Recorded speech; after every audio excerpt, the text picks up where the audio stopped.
Before we dive in, just a quick shout out. This trending news deep dive is brought to you by our friends at pressreleasecloud.io. They're the experts when it comes to content creation and multicast distribution. All right, let's get into it.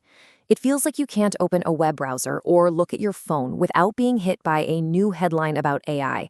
It is an absolute storm of breakthroughs, crazy stories, and some pretty serious warnings. So what we're going to do is cut right through all that noise and give you a clear 5-minute guide to what is really going on. And to really understand what's at stake here, just take a look at this. Now, that's not a line from some sci-fi horror movie. That is a real and frankly chilling quote from an actual AI. It just perfectly sets the stage for the intense debate we're about to jump into. So, what's fueling this whole storm?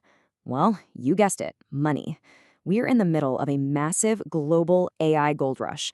Companies, countries, everyone is pouring unbelievable amounts of cash into this race to see who will dominate the future. I mean, just take a look at a place like Australia. In a recent boom, local AI startups pulled in a staggering $5 billion in funding. It just goes to show how this investment frenzy is reshaping entire industries, seemingly overnight. And the speed of it all, it's just breathtaking. You've got one Australian company that went from being just an idea to a $1 billion valuation in 2 years. 2! That's the kind of insane hypergrowth we're seeing all over the place. Okay, so now let's zoom out from just one country.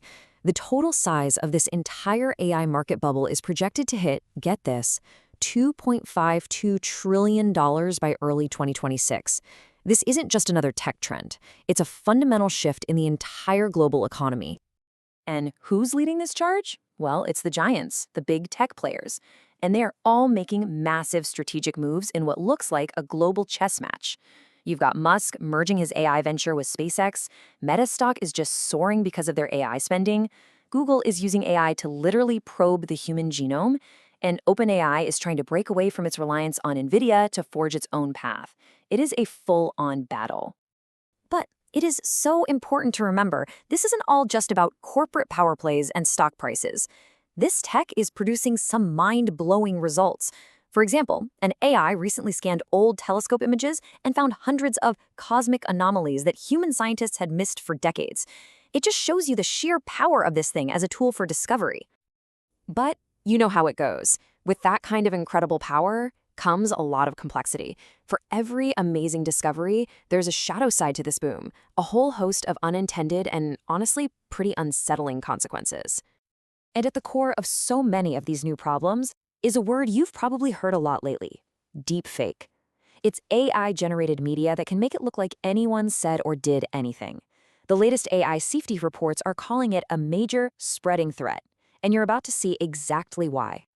The fallout is already here. We've seen entire fake social networks pop up, like one called Multbook, where pretty much all of its 1.5 million users were just AI bots.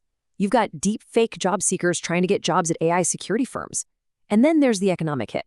Mass layoffs at huge companies like Amazon, with AI and efficiency being the reason. The psychological toll is real too, with support groups for something called AI psychosis now showing up on Discord. And hey, don't just take my word for it. This is a direct quote from Dario Amodei. He's the co-founder of Anthropic, one of the biggest AI labs on the planet. When one of the chief architects of this technology says it could tear society apart, you kind of have to listen. So you've got this insane gold rush on one side and this really troubling dark side on the other. So how are we, the humans, in the middle of all this, responding? Well, this is the story of how we're adapting, resisting, and just starting to figure out how to regulate it all. On a personal level, it really feels like we're all just experimenting. People are using AI to whip up personalized diet plans.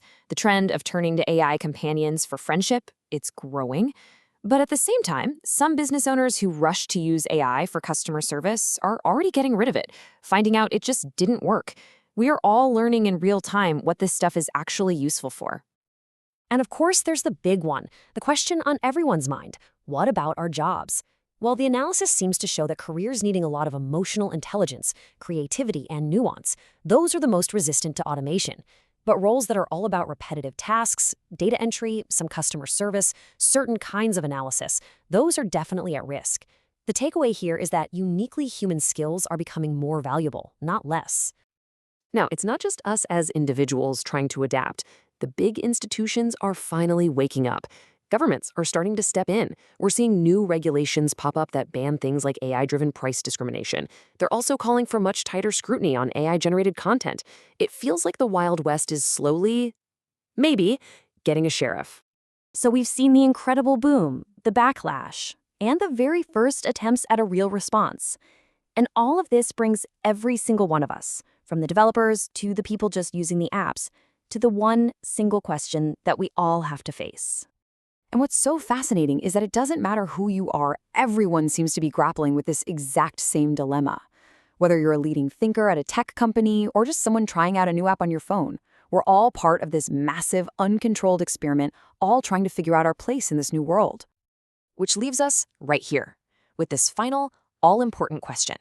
This technology is accelerating at a rate that's honestly hard to wrap your head around. Its power is growing every single day. But is our wisdom growing with it? Can we, as a society, learn to manage this powerful new force before it gets away from us? That, right there, is the challenge that's going to define our time.